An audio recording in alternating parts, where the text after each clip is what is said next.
Welcome back, everyone. We are here again with another episode of Dropping Gems.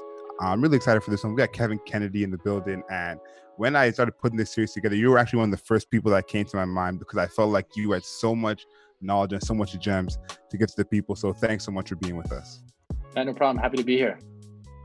I want to give you guys a little background on Kevin and his company, Homestand Sports. Now, they're a media company and produce live events and intelligent and interactive conversations on sports.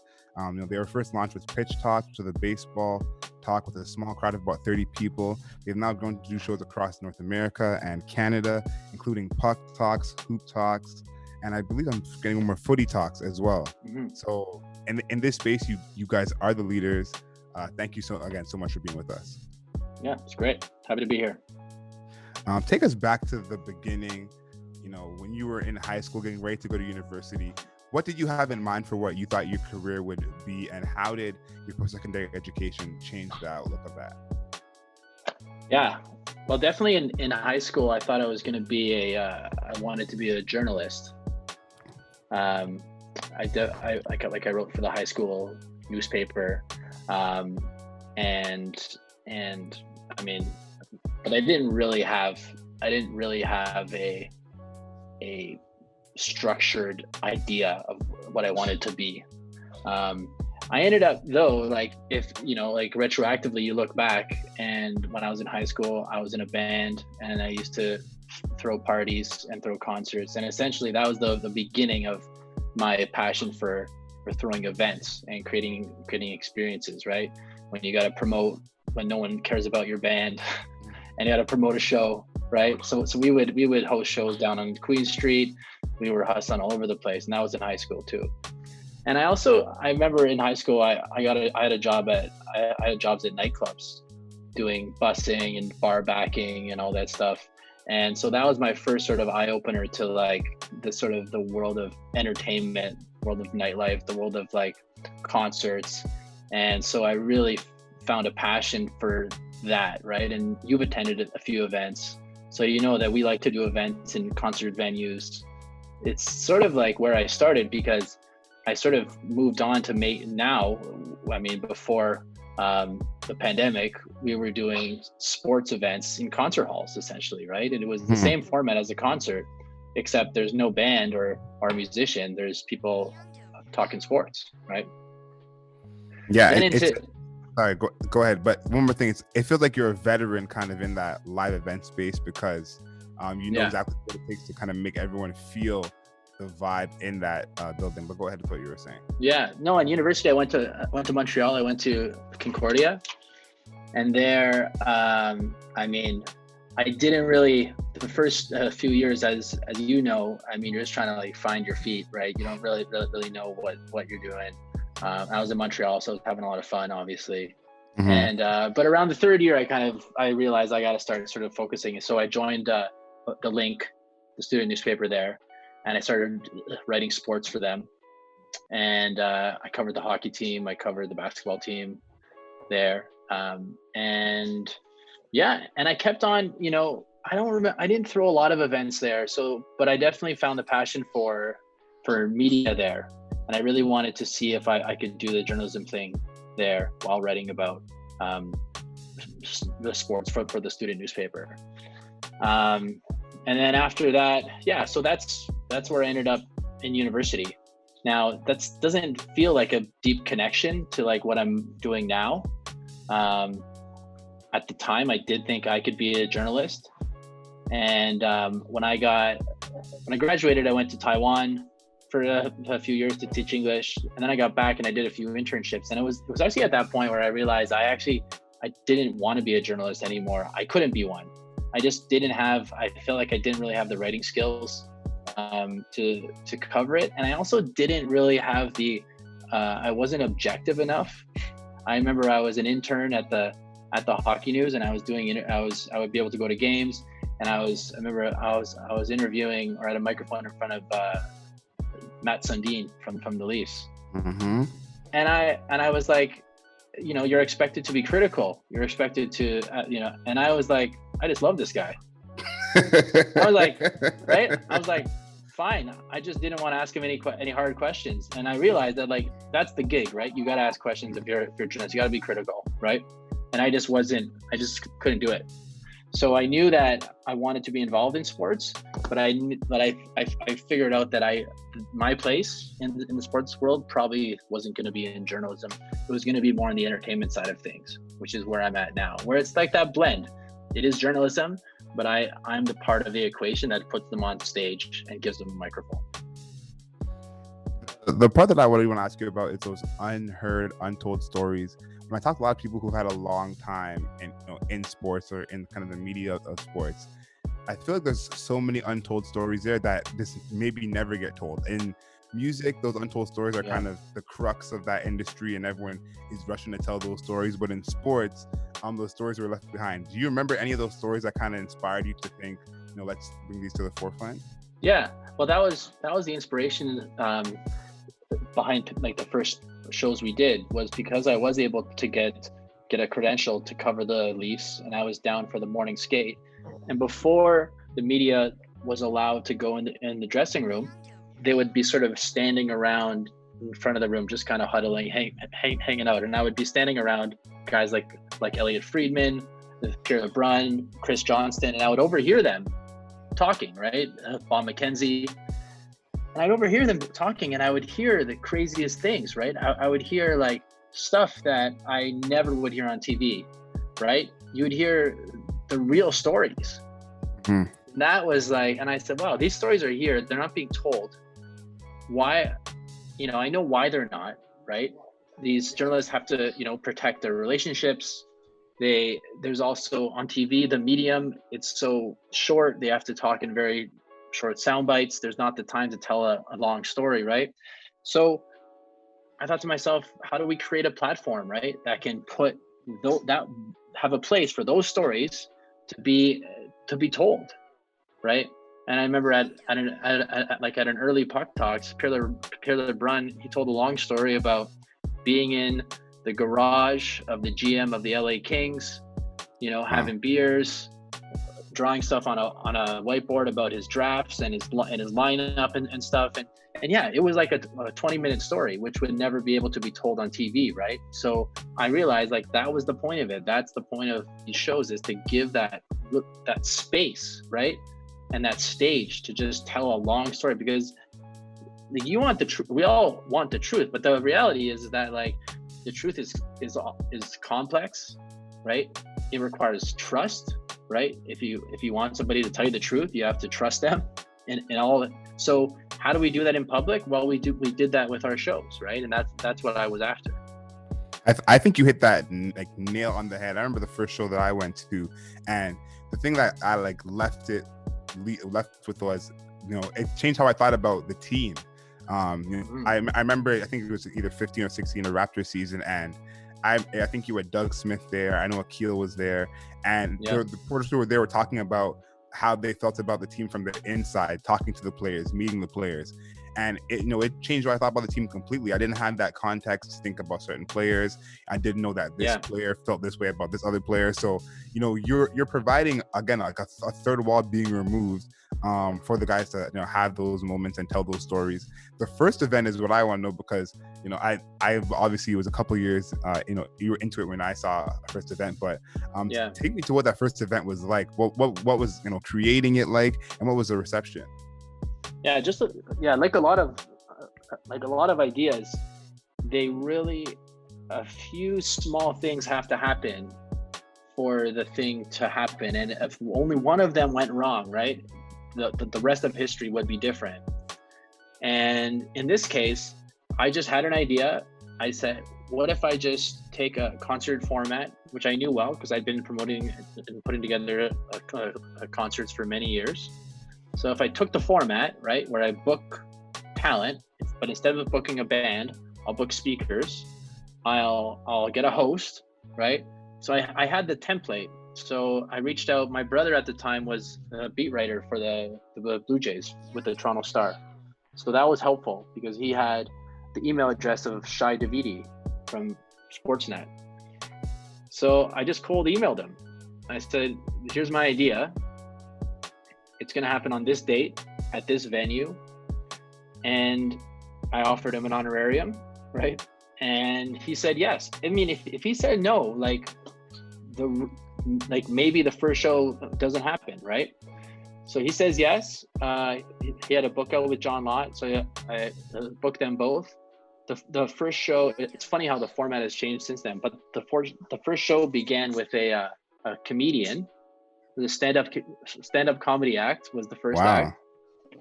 And then there was a scout who came on and talked about like baseball scouting and stuff. And yeah, it was a room of not a lot of people. I mean, it was sold out, but it was a small room.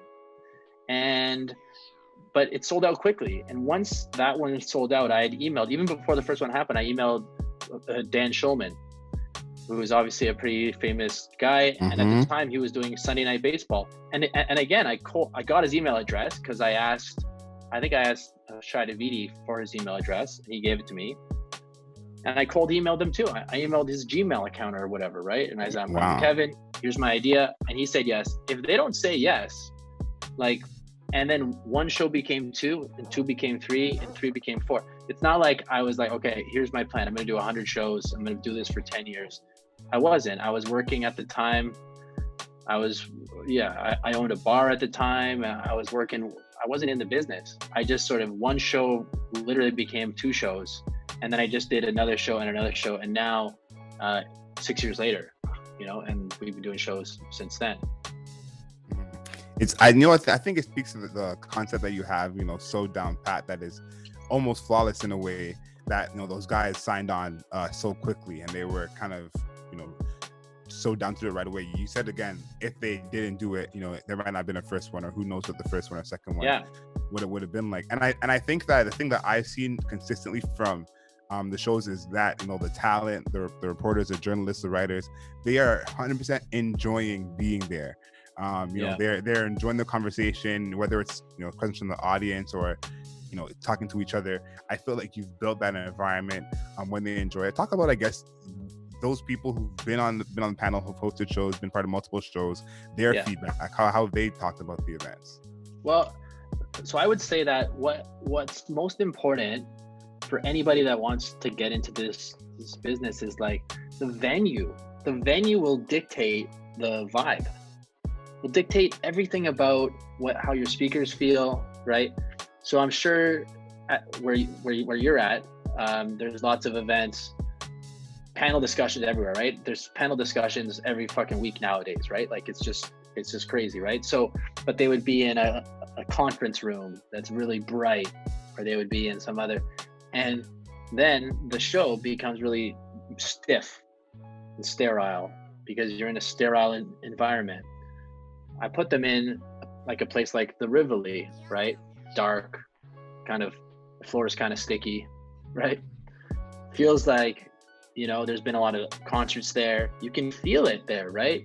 So they sit down and they go backstage, and there's beers and food, and they're taken care of, and they feel like, they can see the work that I put into it to bring all these people there to watch, right? To set them up. It's not money. It's not like they're not there for money. They're there because people enjoy that connection, right? And we all need it. You, me, everybody needs that human connection. And without people to organize it, it doesn't happen as much, right? It doesn't happen as often, with as much, authenticity. We have this weird, you'll have a connection on Twitter, but that can be toxic too, right? And in that environment, you realize that the questions that are asked are really good, because in order for someone like you to walk in there, to buy a ticket, to sit down, all the effort that you put into getting there, right? That means that you actually care, right? It's not that hard to, open up your phone and ask a question. That could be anybody, right? But the people in that room really are really passionate, right? And I think that energy that's created is what those guys on stage are feeling, and that's why they're smiling, and that's why they're engaged, because it's like that community energy that they're feeling. 145%. I've made some friends going to these events, and the key word for me to say is passion.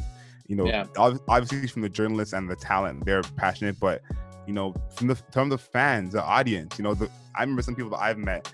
We get to talking about basketball 3-5 minutes into meeting each other, and we're already having arguments as if we've known each other forever, because that passion is there. So I think you're bringing a bunch of passionate people all in the same room, which is absolutely beautiful. I want to talk about the growth of the company from 2014 when you guys first started into now doing shows across North America, across Canada. What was the step in that growth that you didn't foresee coming? Yeah, so again, like we, I remember our first show in the US, right, was at BB King's in Times Square, and it was also it was a sold out pitch talks, and that was in early 2015, I believe, or 2016. I can't remember, but the how that happened was I was doing a bunch of shows, and they were getting bigger and bigger and bigger. And then I invited a friend of mine who was a music agent who like represented like City and Color and a few other artists. So he did some huge concert songs, and I said, come look at this thing. I think I might have something here. So he came, and he was like, wow, this place is packed. They're all really passionate. And then he introduced me to an agent in New York, and he brought us out to New York. And it wasn't like, again, I wish I could tell you a story that we had this long-term strategy. I just sort of seized it every moment, right? I just said, okay, let's just go. And believe me, I'm still am, like, you deal with a lot of anxiety, right? You deal with a lot of stress, you deal with a lot of, imposter syndrome. Like, you think, what are people going to show up?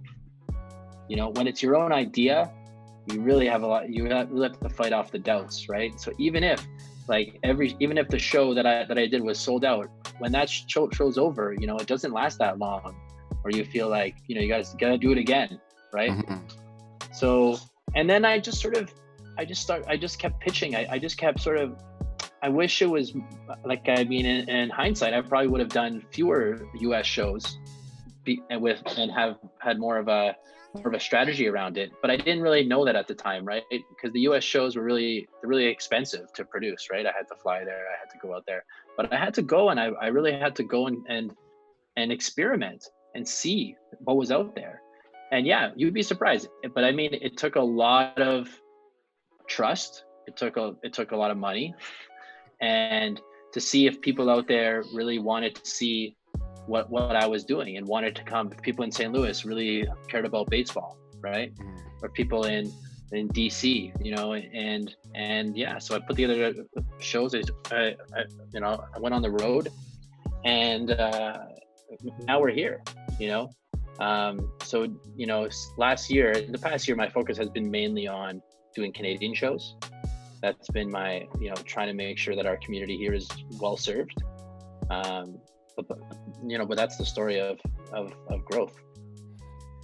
Tell us about, I guess, how things have changed during quarantine. Obviously, these are amazing, huge live events, and that's something that we are immensely missing during this time.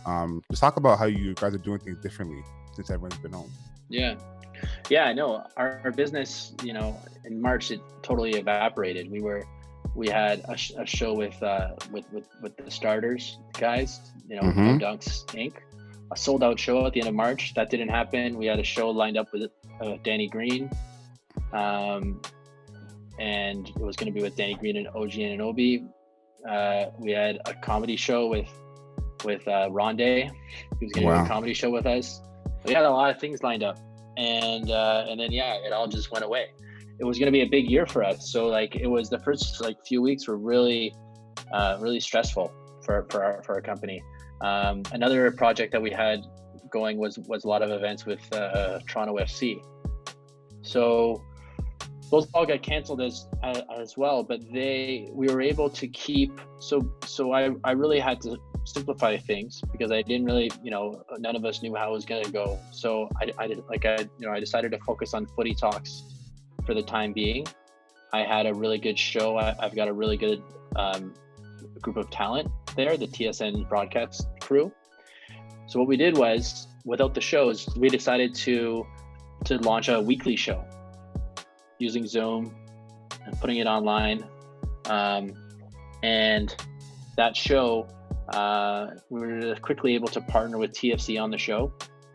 And then, with their help, we found a partner, Benjamin Moore, to sponsor it.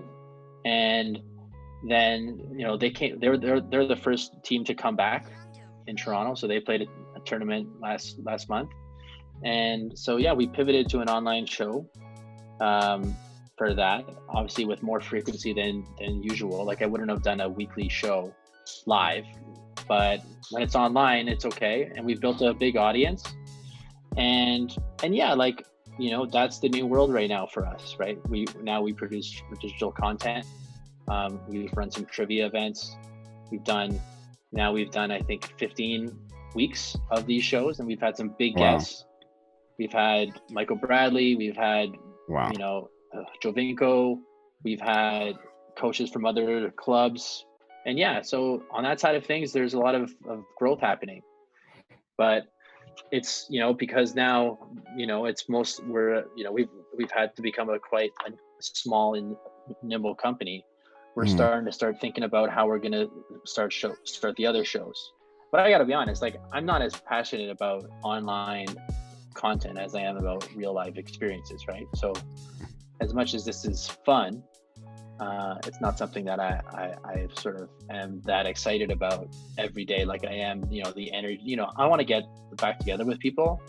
So I'm excited about taking this time to do a lot of stuff with my company to, do some branding reviews, really explore some ideas that I've had in my notes on my phone for a long time, try to see if they're real or if I can, make them into something real.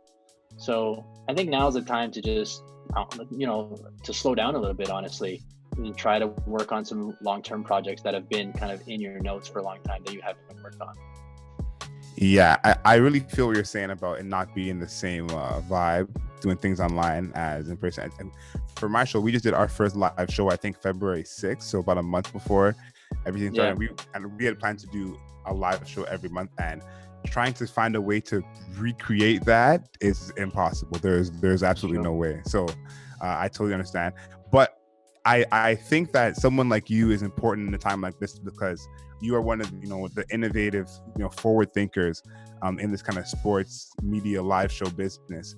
And I think that there's people who are kind of looking to what you're doing as this may be my way in. This may be something I can do. Even with Footy Talks, that there may be some people that might be their number one thing they love doing, and you are showing them how they can do that in the future. And the same goes for the live shows as well. So sorry, go ahead. No, so I'm curious, what sports content do you consume right now? I'm a lot of podcasts. Then some YouTube clips of like talking heads, but mostly podcasts and then highlights. I'm watching a lot of full game highlights. And then the reruns on TV.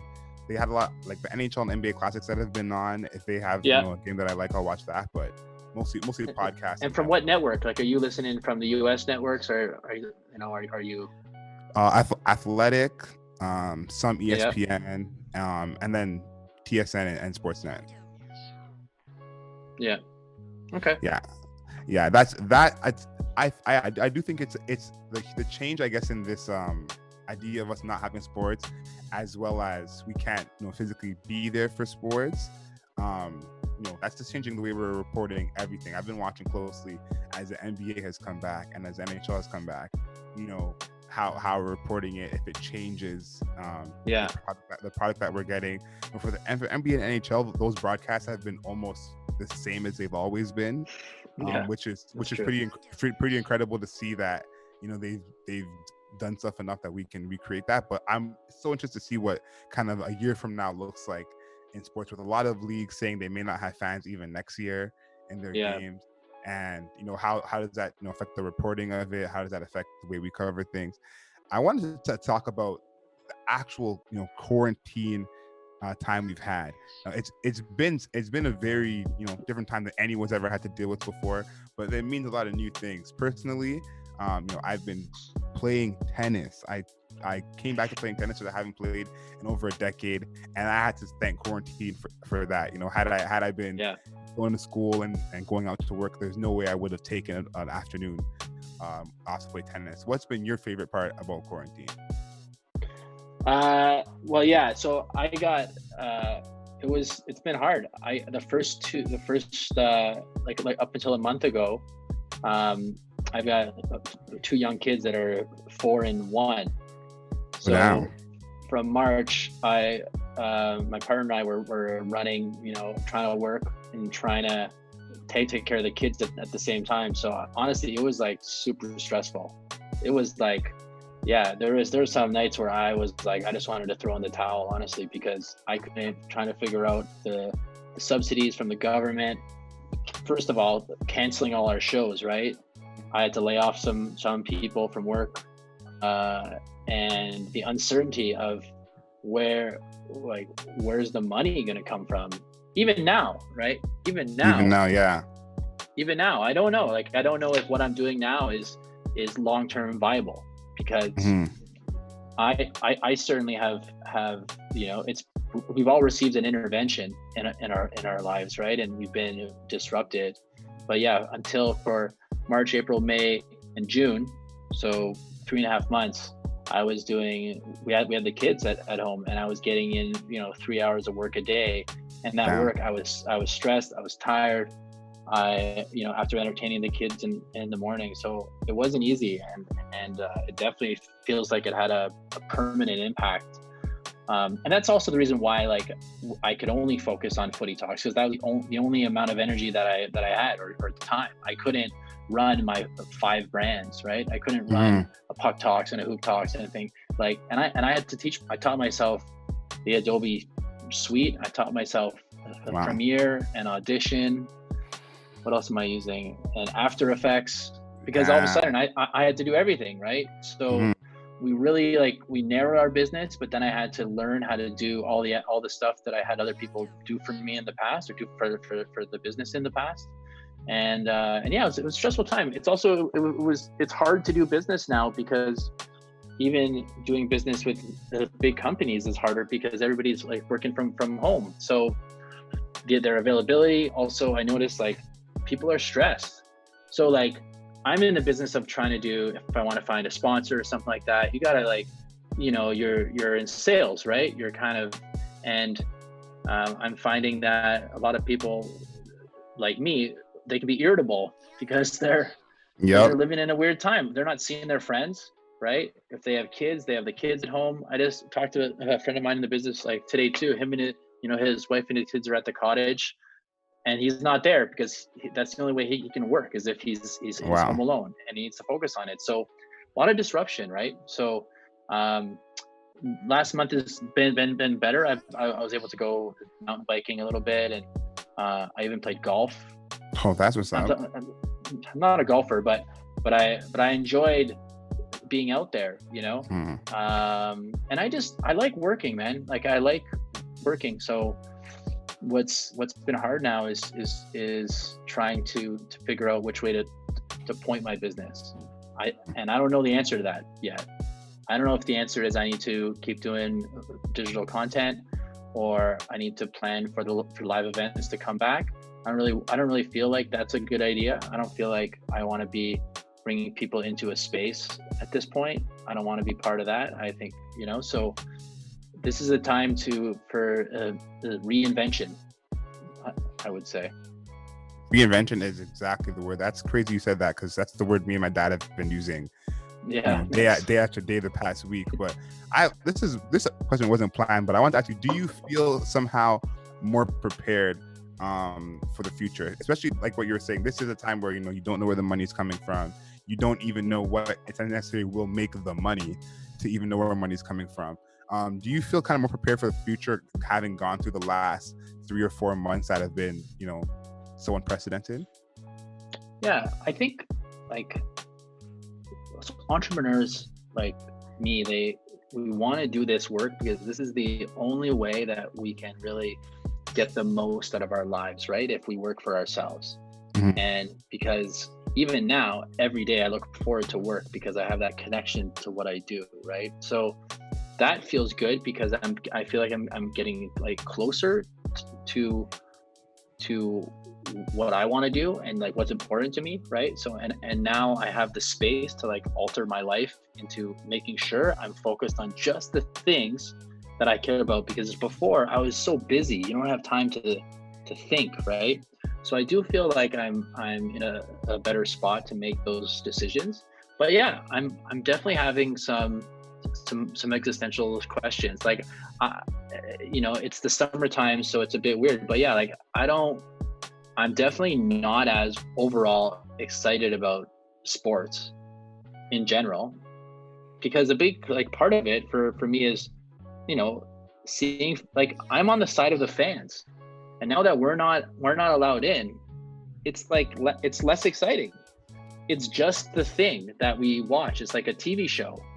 And like, I'm not really into movies or shows. Like I am a little bit, but that's not exciting. It's like, I want to participate, Maybe it's because I haven't been able to play sports on my own either, because all my leagues got shut down and my daughter's not in gymnastics. But I'm not sitting here thinking, wow, I didn't see the Raptors game like last night, like the Miami game. And I was like, whatever, who cares? Like I wanted to see the score, but it wasn't as like, I didn't set my calendar around it, like to make sure I saw it.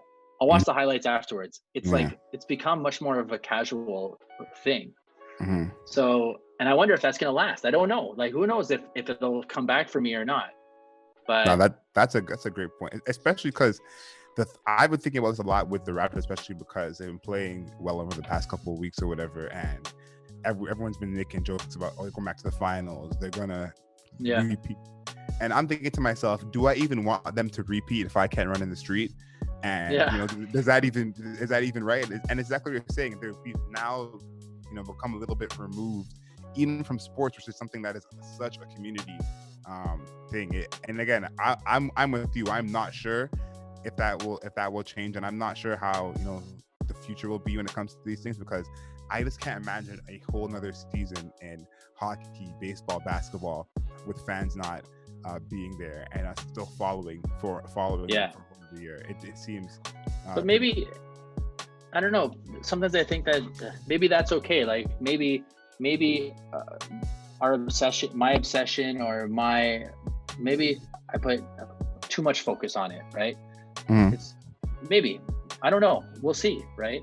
But now there's been an intervention, so now I need to rethink it and think, okay, do I want to devote this much time to following sports, or do I want to figure out another passion, right? I think we all have to be open to that, because the thing that you think that you could do, that you saw like this is a viable business, or this is a viable career choice, that might not be the case anymore, right? Facts. So it actually makes me feel better to like think of it more openly than be so attached to like, I have to figure out a way to restart how Homestand was. I have to get back to normal. Why can't Homestand move and be fluid and become, why can't I get into books, or why can I get into like promoting other stuff? Why do I need, you know what I mean? Maybe my business can evolve to fit into the world now, instead of trying to get the world to fit into what my business is, right? So I'm thinking a lot about that. And yeah, like I'm definitely not gonna, like many entrepreneurs, I was overworked for a long time too, right? So I'm definitely not gonna be doing that. I'm gonna make sure that I've got a good balance. Yeah, I'm happy to hear that. I think that's a perfect place for us to end off. Please let the people know, if they're somehow unaware, where they can find you and how they can support what you're doing. Yeah, I think you should just like follow all of our brands: Hoop Talks, Puck Talks, Pitch Talks, and Footy Talks. And you can find us on all the platforms online, all the social platforms. Awesome. Thank you again for dropping by. This has been a Drop in Gems. If it's your first time watching Drop in Gems, please subscribe to us. We got new episodes coming every week. Thank you very much. Take care.